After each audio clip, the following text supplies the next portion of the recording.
자, 이 지상권의 양도 문제가 이런 식으로 나온 것처럼 전세권과 지역권도 그 양도와 관련해서 처분과 관련해서 간혹 출제가 됩니다. 그래서 한꺼번에 정리를 해보겠습니다. 전세권의 처분. 그럼 전세권과 관련해서는 전세권의 양도와 그리고 전세금이 성립 요소이기 때문에 전세금 반환 청구권의 양도도 쟁점이 됩니다. 전세권의 양도와 전세금 반환 청구권의 양도. 먼저 전세권의 양도부터 볼게요. 근데 쟁점이 있어요.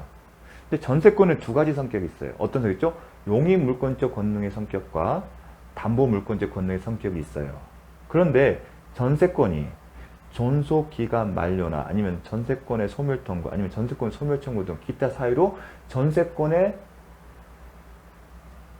설정 계약이 종료가 되면 용익 물권적 권능은 소멸하고 오직 담보 물권적 성능만 있습니다. 그러한 어떤 성격과 연결해서 이제 살펴봐야 돼요.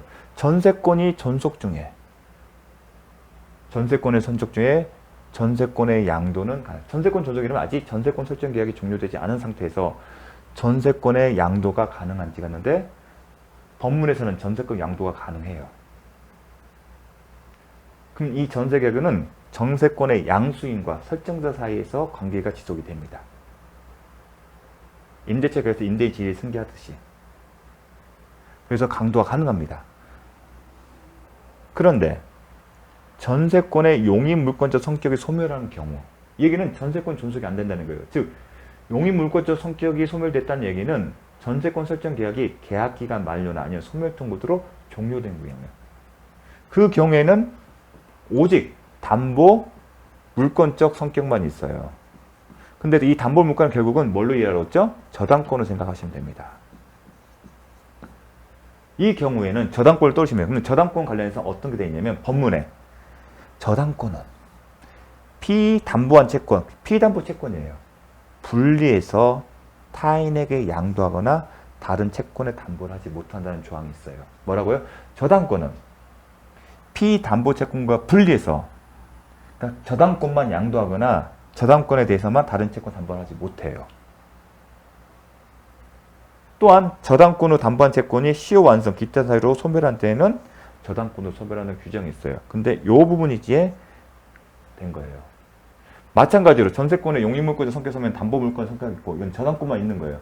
그 경우에는 전세금 반환 채권과 어차피 담보 물권적 성격이기 때문에 피담보 채권이죠. 그 피담보 채권 뭐예요? 전세금 반환 채권이 아니에요.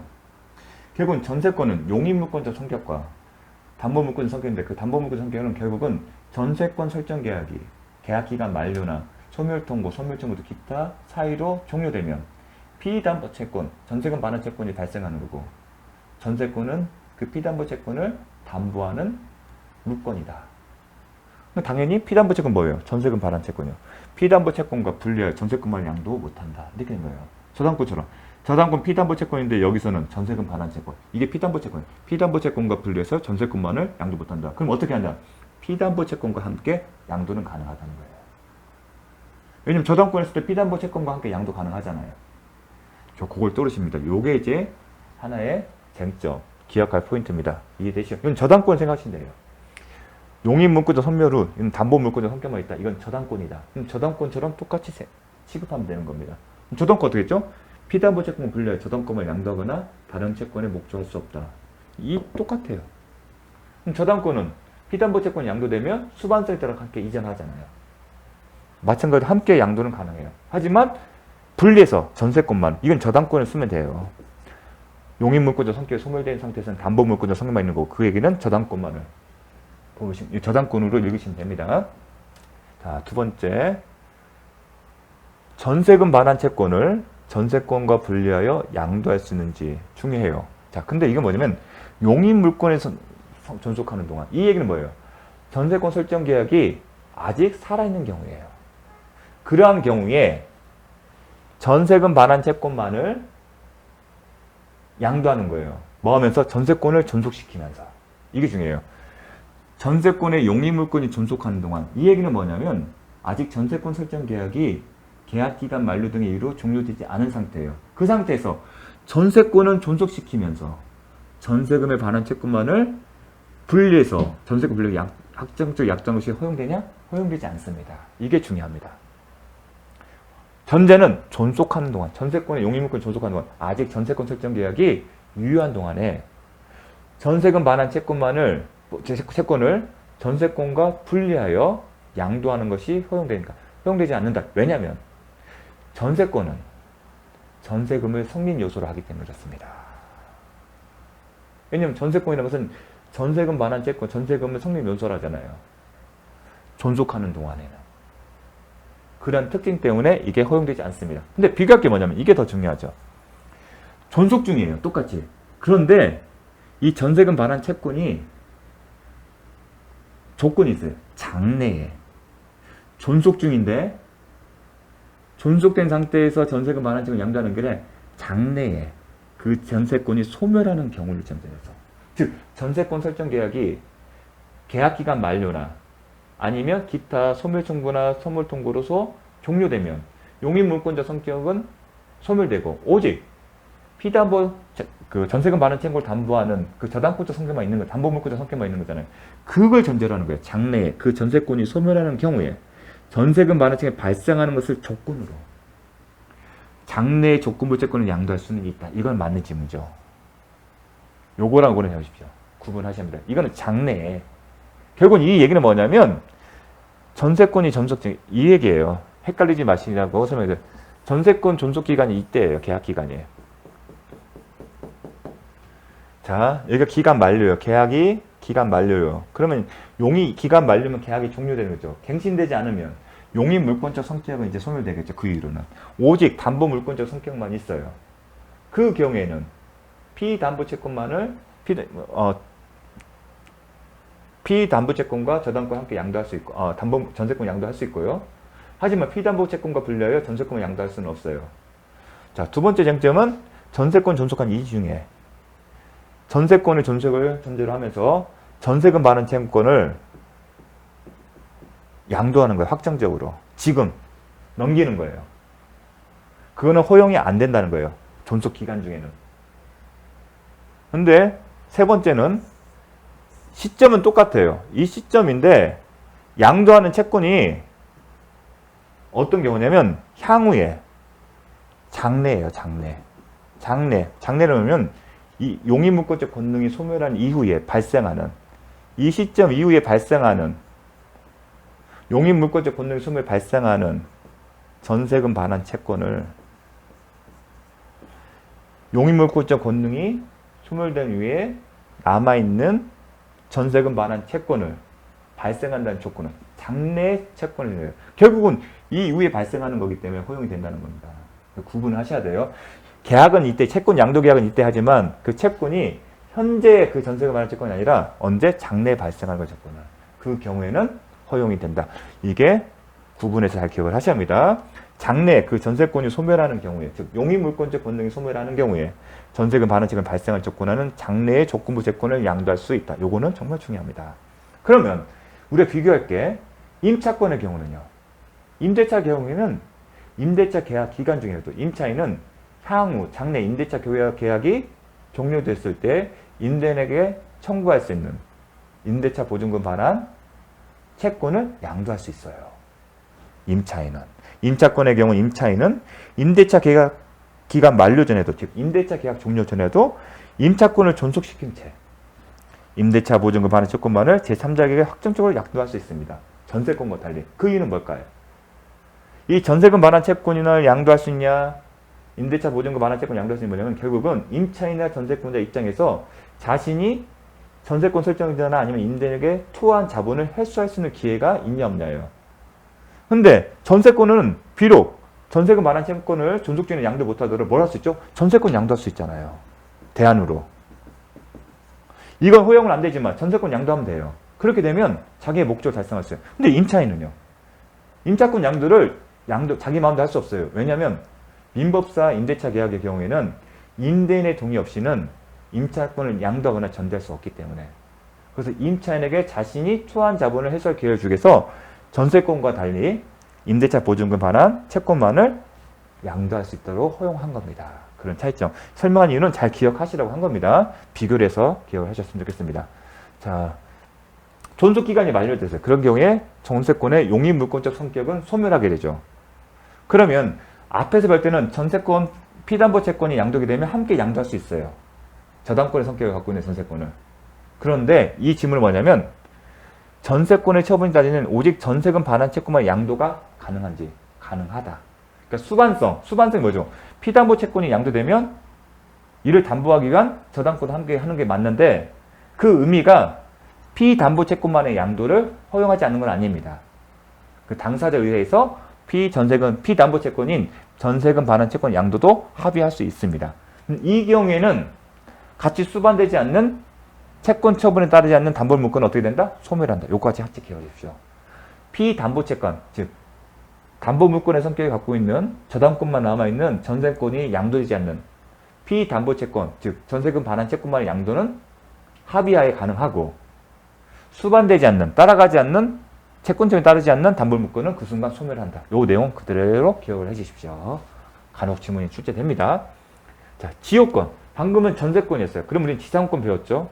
그럼 전세권 배웠어요. 지요권. 지요권도 중요해요. 자, 지요권도 소유권의 내용이 아니라 독립한 별개의 물권이에요. 소유권의 내용에 당연히 지요권이 있다는 게 아닙니다. 소유권 별개로 독립한 물권이에요. 따라서 독립한 물권 얘기는 물권은 절대적 효력이 있고 대체적 효력이기 때문에 독립한 재산권이에요. 그러면 지상권적 양도가 가능해요. 그런데 지요권은 오직 요역지의 편익을 위해서만 존재한다. 이런 특성이 있어요. 지요권은 자기 소유의 토지의 편익을 위해서 타인의 토지를 사용하는 거예요. 즉 요역지의 편익을 위해서만 존재하기 때문에 요역지의 소유권과 운명을 같이 하는 것이 적절해요. 지상권의 경우는 운명을 달리할 수도 있잖아요. 그런데 지역권은 오직 요역지의 편익을 위해서만 존재하므로 운명을 하는 것이 적절해요. 이런 어떤 취지 때문에 민법에서는 요역지의 소유권이 이전되거나 다른 권리의 목적이 되는 경우는 특별한 사정이 없는 한 지역권은 당연히 이에 수반한다고 했습니다. 이런 특징이 있다. 원래 독립한 물권이면 지상권의 전세권처럼 독립적 양도가 가능하지만 지역권은 특징이 있다. 어떤 요역지의 편익을 위해서만 존재해요. 존재 이유가. 따라서 요역지의 소유권 운명을 같이 하는 게 맞다. 그래서 민법에 요역지의 소유권이 이전되거나 아니면 다른 권리의 목적, 저당권의 목적이 되면 특별한 사정을 한 지역권은 당연히 이에 수반해요. 별도 의사표시가 없어. 근데 특별한 사정보다 다른 약정으로 운명을 달리할 수 있다는 얘기입니다. 왜냐면 이것도 기본적으로 독립한 물권이기 때문에. 그래서 시험에 잘 나옵니다. 그 다음에 중요한 건 뭐냐면 이건 소유권이 이전되는 거잖아요. 반대로 지역권은 요역지에 분리하여 양도하거나 다른 권리입니다. 지역권만을 따로 별도로 양도하거나 다른 권리의 목적을 하지를 못합니다. 요건 법조문입니다. 그래서 요 두 가지를 잘 기억을 해주십시오. 부정성과 관련해서. 요역지의 소유권이 이전되거나 다른 권리의 목적이 되는 건 특별한 사정이 없는 한 지역권도 당연히 이에 수반된다. 이렇게 하나 알고있고요. 또 하나, 지역권은 요역지와 분리하여 양도하거나 다른 권리 목적. 이게 저당권이잖아요. 앞에서 배웠던 내용과 똑같죠. 볼까요? 저당권은 피담보 채권과 분리하여 타인에게 양도하거나 다른 채권을 담보를 하지 못한다. 지역권도 그런 패턴을 가고 있죠. 지역권은 요역지와 분리하여 양도하거나 다른 권리의 목적을 하지 못한다. 이것도 잘 나옵니다. 지역권의 부정성 관련해서. 또 잘 나온 게 뭐냐면 하나 더 볼게. 자, D급번. 아까 지상권 소멸 청구권이에요. 쟁점이 하나 있어요. 기억할 게. 뭐냐면 이런 경우에요. 의뢰 토지를 양수한 정은 을이 소유자예요. 거기에 지상권자가 있어요. 그리고 지료를 약정했어요. 근데 이 사람이 연체된 게 1년분이 있었어요. 아직 2년이 안 됐죠. 그러한 상태에서 소유자가 바뀌었어요. 정해서. 지상권자는 여전히 등기부상이 있겠죠. 등기가 돼 있으니까. 근데 이 사람한테 당연히 지료를 지급할 의무가 있는데 1년치를 안 했어요. 그러니까 전이 괘씸한 거예요. 그럼 이거 뭔가 해결하고 싶겠죠. 그러니까 법정 보니까 2년 이상 지료를 연체하는 경우에는 2년 이상 지료를 미지급하게 되면 지상권 소멸 청구할 수 있어요. 근데 자기한테는 1년밖에 안 됐어요. 그러니까 근데 보니까 을한테도 1년이에요. 아, 1년과 1년을 합치면 2년이 되잖아요. 요 이유를 위해서 지상권 소멸 청구를 했는데 법원은 허용을 안 해줬어요. 지상권 소멸 청구를 하려면 특정 소유자에 대해서 2년분 이상 지료를 지급하지 아니한다. 특정 소유라면 정의 때 정을 기준으로 해서 2년분 이상이 돼야지 안 되잖아요. 그 얘기를 하는 겁니다. 정은 이전 소유자까지 합산해서 하는 게 아니고 자기를 기준해서 이 정만을 기준해서 2년분 이상인 경우에만 할 수 있다는 겁니다. 정말 중요합니다. 잘 나옵니다. 지문이 이렇게 나옵니다. 을의 토지를 양수한 정은 갑의 을에 대한 종전 소유에 대한 지료 연체가 합산하여 2년의 지료가 연체되면 청구할 수 있다 못한다. 특정 소유자 즉 정에 대해서 2년분 이상 지료를 미지급해야만이 할 수 있다는 겁니다. 자, 법정 지상권이 성립한 경우에도 지상권 소멸 청구를 할 수가 있습니다.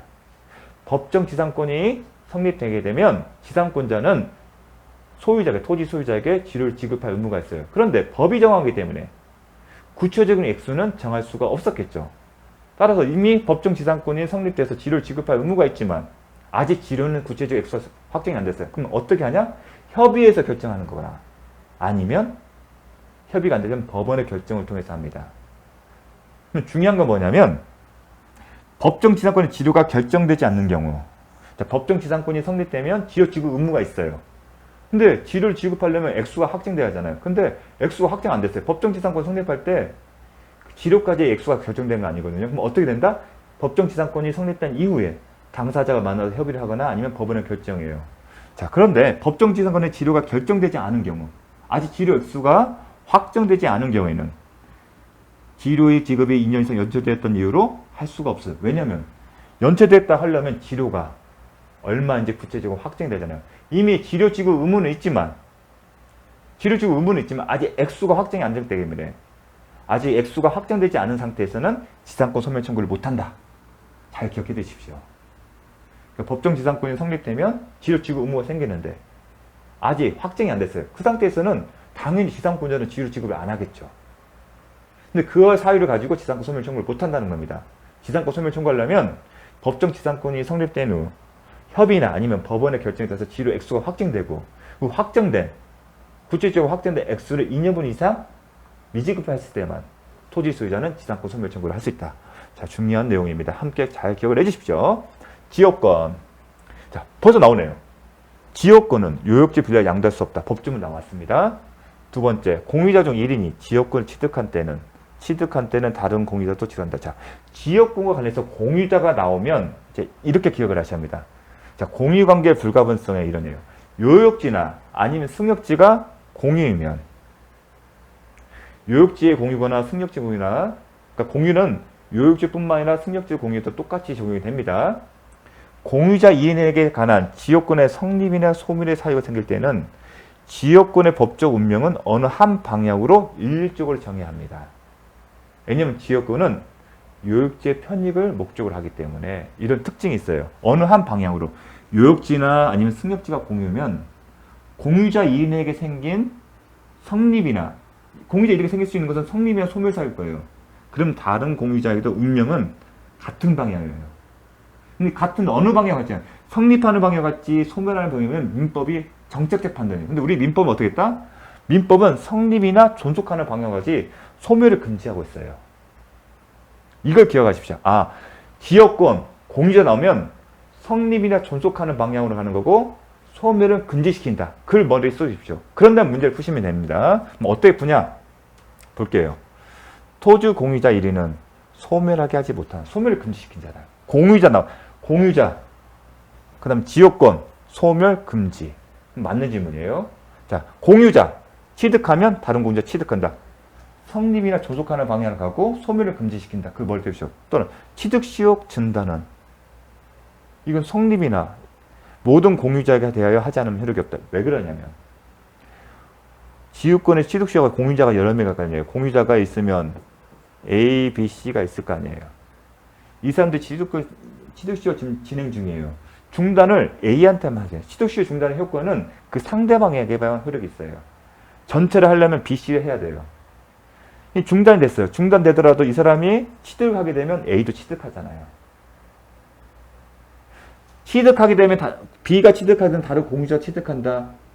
따라서 중단을 하려면 모든 공유자를 해야지. 이 사람한테 중단하더라도 아무 의미가 없다는 겁니다.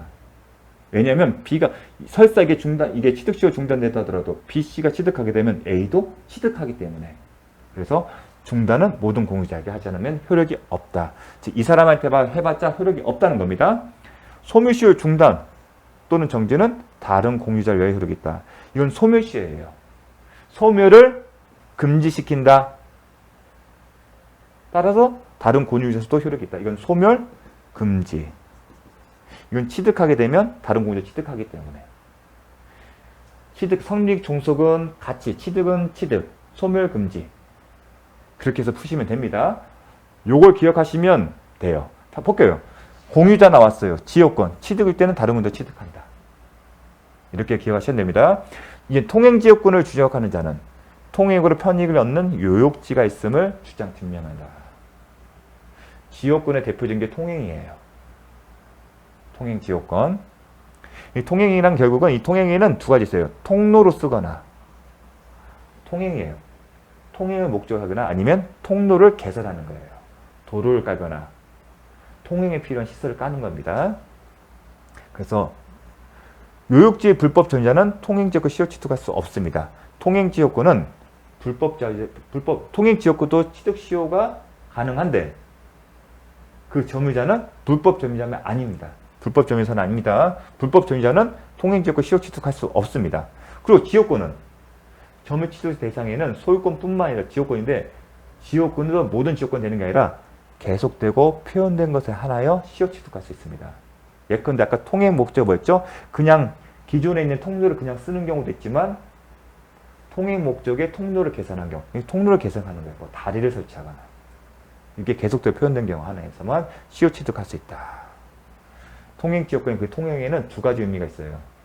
그냥 기존의 통로를 그냥 이 통행 목적 이용하는 거예요. 아무것도 안 하고 그냥 시설 같은 거 안 갈고. 하지만 또 하나는 뭐다? 통로를 개설하는 거예요. 그런 경우가 바로 계속되고 표현된 경우입니다. 통행지역권 잘 나옵니다. 다음 자 봤고요. 자 그 다음에 지역권 했으면 다음 요겁니다. 자 갑은 을에게 1억 원을 대서 갑이 채권자예요. 을 소유 건물의 저당권자. 그럼 저당권자가 갑이에요. 자, 갑이 저당권을 취득한 겁니다. 그럼 저당권과 관련된 문제입니다. 다음 설명지 옳은 것을 모두 고르세요. 을이 채무자가 갑 채권자에게 피담보 채권 전부를 변제한 경우, 채무를 변제한 경우 갑의 저당권을 말소 등기를 하지 않아도 소멸한다. 잘 기억을 해야 합니다. 채무를 변제하면 별도의 말소 등기를 하지 않더라도 저당권은 소멸된다는 거. 두 번째, 갑은 Y 건물의 소실로 인하여 을이 취득한 화재보험금 청구권에 대하여 물상대위권을 행사할 수 있다. 자, 저당권을 기억할 게 뭐냐면 대표적인 물상대위권이 있어요. 물상대위권. 중요합니다. 먼저 기억할 건 유치권에는요. 유치권도 담보 물권이지만 물상대위권이 있다 없다? 없다. 먼저 유치권에는 인정되지 않습니다. 그럼 물상대권이 뭐냐? 자, 먼저 보겠습니다. 저당권은 부동산의 교환가치, 소유권의 교환가치를 파악하는 거예요. 그렇죠? 저당 목적물이, 물상대 목적물이 부동산이에요. 대부분 부동산이 멸실, 훼손, 멸실이 없어지는 거고 훼손되는 것은 파괴됐다는 겁니다. 아니면 공용지수. 저당 목적물이 어떤 사유로? 멸실, 훼손, 공용지수. 근데 이게 뭐냐면 저당권 소멸 사유예요. 그래서 멸실, 훼손, 공용지수를 기억하십시오. 그게 뭐다? 저당권 소멸 사유의 예시입니다. 이 경우는 저당권 소멸 사유입니다. 멸실됐으니까 목적물 사라졌으니까 훼손됐으면 당연히 교환가치 파악하는 건데 목적물 훼손됐으면 중대하게 파괴됐다는 얘기는요. 없어지는 거잖아요. 당연히 소멸사유입니다. 공용지수는요. 원시취득이잖아요. 사라집니다.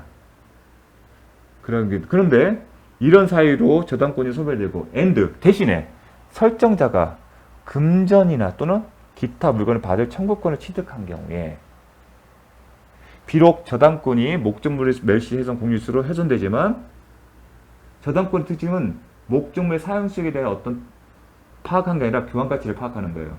이 목적물의 가름에서 존재하는 금전이나 물건에 대해서 계속 교환 가치로 파악하고 우선 변제 효력을 인정합니다. 물상대위는 결국은 기존의 목적물에 대해서 특징이 뭐예요? 우선 변제 효력이잖아요. 목적물에 대해서.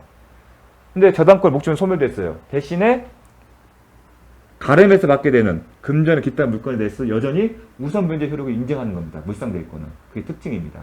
물상대위권 인정하는 이유는 목적물 대신에 멸시, 훼손, 공용지에서 저당권이 소멸되지만 이에 가름에서 서특정자가 금전 기타 물건을 발견하는 여전히 여기에 대해서 우선 변제자 효력을 인정하게 됩니다.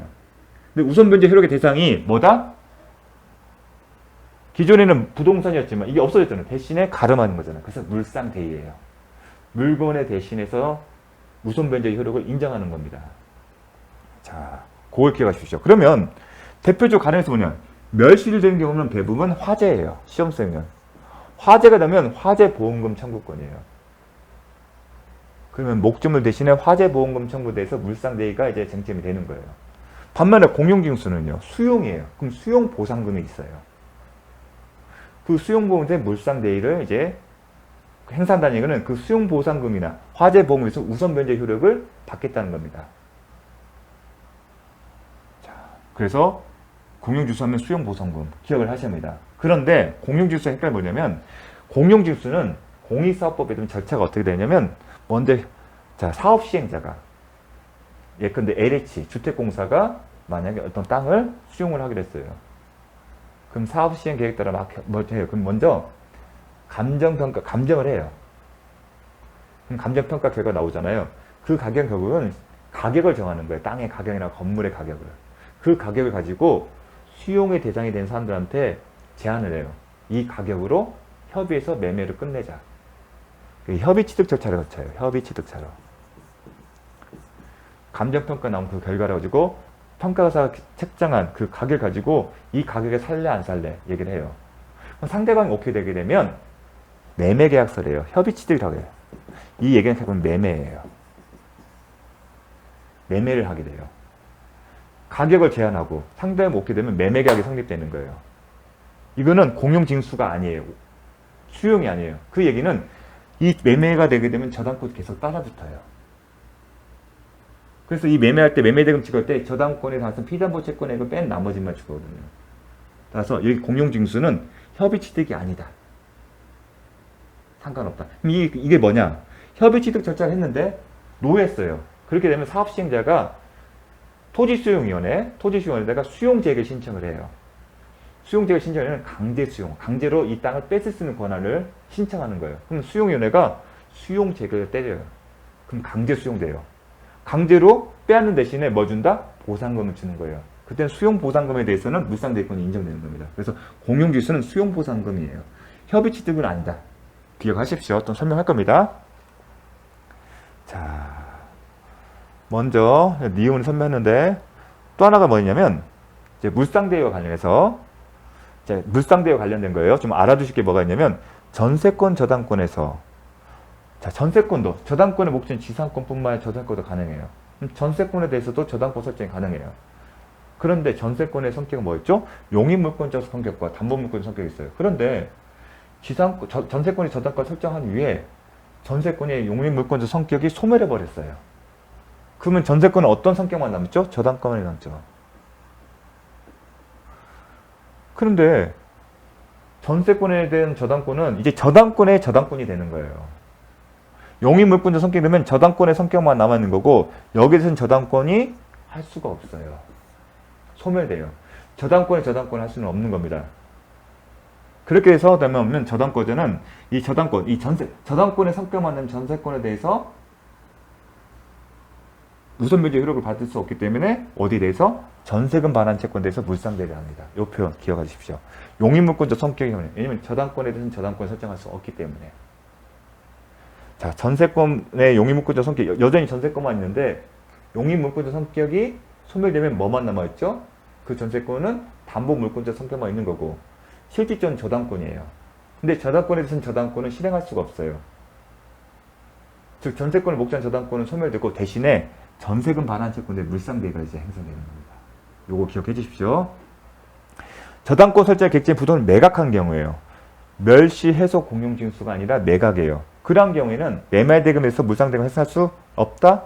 없습니다. 왜냐하면 매각을 되다 하더라도 저당권 설정된 부동을 매각하더라도 저당권은 소멸사유가 아니기 때문에 매매는 소멸되지 않거든. 매매는 소멸사유가 아니다. 지금 저당권이 소멸돼야만이 물상대의 문제 생기거든요. 근데 매매는 저당권 소멸사유가 아니에요. 따라서 매매대금에 대해서 물상대액권 행사할 수 없는 겁니다. 이거 잘 기억하십니다. 그래서 멸시, 훼손, 공용지수 이것보다 저당권 소멸사유.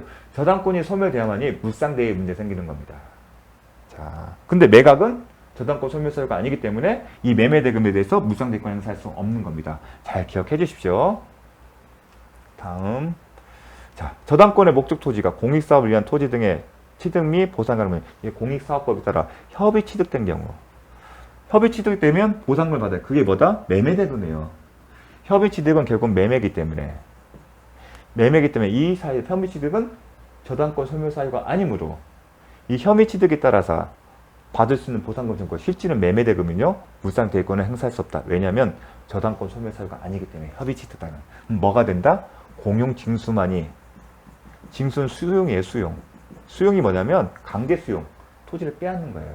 근데 협의 취득은 강제 뺏는 게 아니라 매매를 통해서 받는 거기 때문에 즉 저당권의 소멸 사유가 아니에요.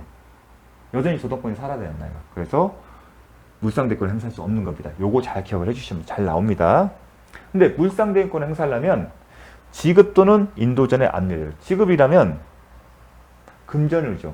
금전을 저당권 설정하게 하게 지급하는 거예요. 지급을 하지 말고 또 인도는 동산이에요. 아까 금전 기타 물건이잖아요.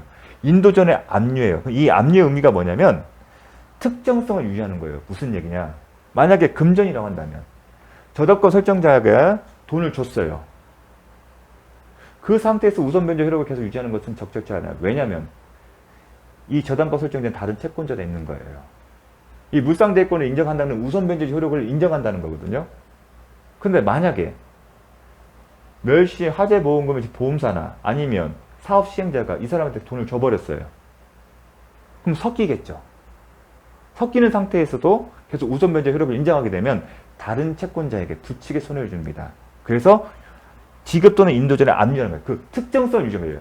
우선 변제 효력을 확보하는 그 특정성이 인정돼요. 그러니까 우선 변제 효력이 인정되는 범위가 여전히 확정이 특정이 돼야 한다는 겁니다. 그래서 지급 또는 인도 전에 압류를 하게 되면 여전히 특정이 되겠죠. 그래서 그 의미입니다. 이 의미는 특정성을 잃은 경우에는 물상대액권이 소멸된다는 소극적 의미에 불과합니다.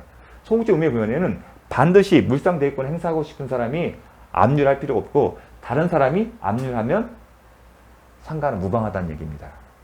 요 내용까지 기억해 주십시오. 특정성을 유지한다는 의미 그걸 기억해 주십시오. 자, 그렇게 돼서 물상대액권 정말 중요합니다. 자, 그럼 계속 보도록 하겠습니다. 자, 두 번째, Y군문의 소실로 인해서 멸실된 경우에요. 화재보험금 청구권을 물상대액권에서 이 얘기는 이 보험금 청구권에서 지급 또는 인도제나 압류를 해서 특정성 유지하면 거기에 대해서 우선 변제 효력을 주장할 수 있다는 겁니다. 디귿번, 갑은 저당권을 피담보 채권과 불려요. 제3 양도하지 못한다. 배웠던 거죠. 저당권의 특징. 자, 물상대액권 중요합니다. 자, 여기까지 하도록 하겠습니다.